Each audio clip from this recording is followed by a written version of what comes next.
Finally guys हामी भैरव टाकुर के भन्छ यो सैलुङ टाकुरामा आइपुगिसकेका छौँ।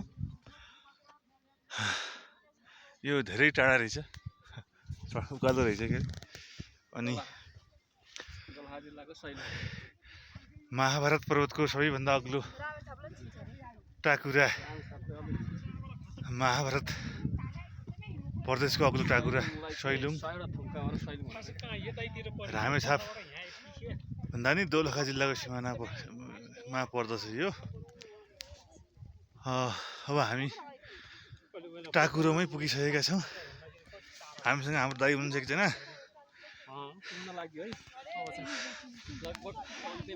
अब चाहिँ हामी टाकुरोमा पुग्न लागि पुगिसकेका छौँ।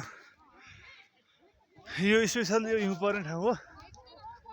अहिले चाहिँ जलवायु परिवर्तनको कारणले गर्दा पानी चाहिँ नपरेर हिउँ परेन अनि यो ठाउँ चाहिँ अहिले सुक्खा छ। देख्नु भएको छ होला भिडियोमा हजुर। यहाँ एउटा टावर रहेछ, एउटा चाहिँ मन्दिर रहेछ, अर्को चाहिँ गुम्बा रहेछ। ल हेर्नुहोस् फाइनल्ली गाइज हामी महाभारतको सैलुङ भन्ने टाकुरोमा पुगिसकेका छौँ।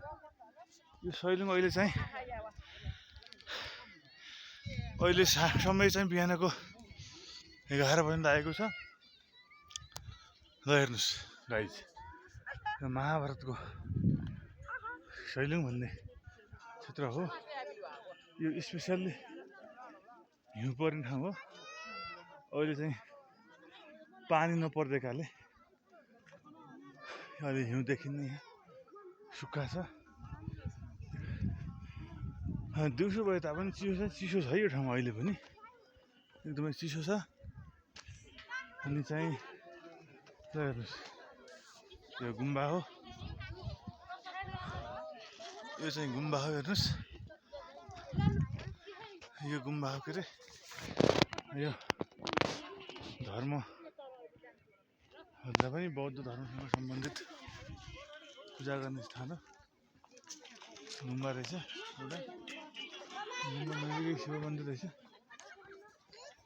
शिव मन्दिर नजिकै टावर छ। यो टावरमा चढेर दृश्य अवलोकन गर्न सकिँदो रहेछ हजुर।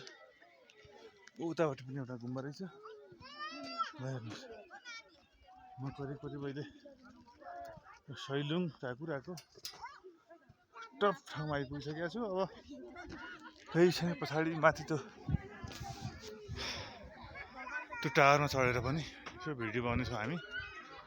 हेर्दै गर्नु, हामीलाई फलो गर्नु होला हजुर। हेर्नुहोस् हजुर यो गुम्बा वरिपरिको दृश्य हो। यो ठ्याक्कै यो दोलखाको सेन्टर भाग्नु पर्दो रहेछ।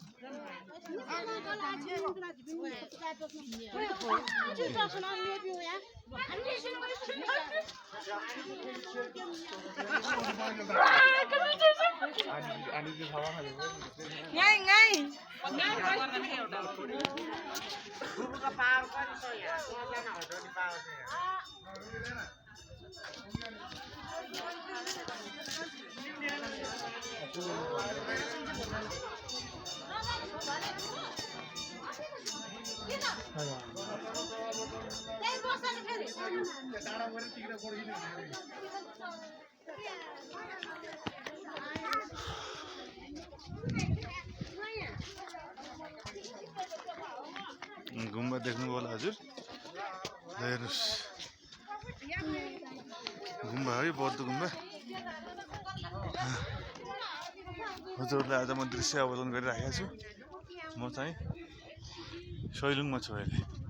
यहाँ धेरै प्रकारका यहाँ थुम्काहरू रहेछन्। ठाउँ ठाउँमा डाँडो जस्तो परेको भूभाग, प्रशस्त थुम्काहरू छन्। यहाँ करिब 100 वटा भन्दा पनि बढी थुम्काहरू रहेछन्। हेर्नुहोस् दृश्य अवलोकन गर्नु। धन्यवाद हजुर है।